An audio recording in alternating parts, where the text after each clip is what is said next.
Hi, I'm Courtney McQuade with Markets Group here at our private wealth retreat in Carlsbad, California. With me today is Sarah Yeung, Head of Operational Diligence for Alternative Investments at Hightower. Sarah, great to see you. Thanks, Courtney. Nice to be here. So, your role, tell me a little bit about specifically what you're doing your due diligence with in your role and your team.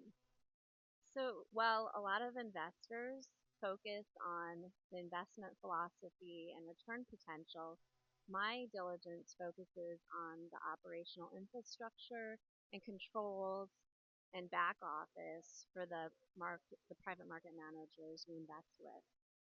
And so we're evaluating things such as the compliance program, what third-party service providers the managers engage and their experience. We look at the valuation policies and procedures and also really dig into the cybersecurity and the data security and technology processes at the firm. Wow, that's fascinating. That is very detailed. Yes.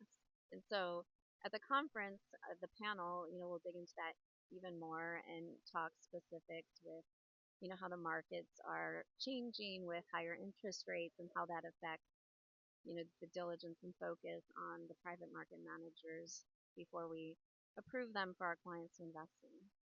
And is there any specific area in the alternative space that you're finding is a very popular search right now? Private credit?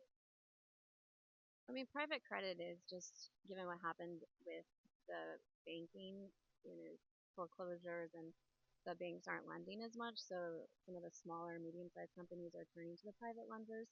So there is a larger allocation and push into that asset class for sure.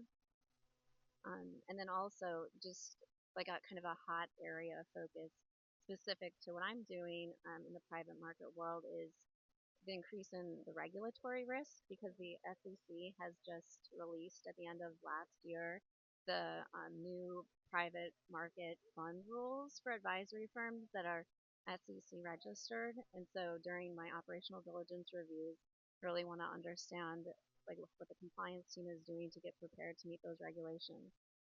Wow, that makes sense. Well, thank you so much, Sarah, for taking a moment to speak with me. It's great to see you. Thanks, Courtney. And we're live at our private wealth retreat.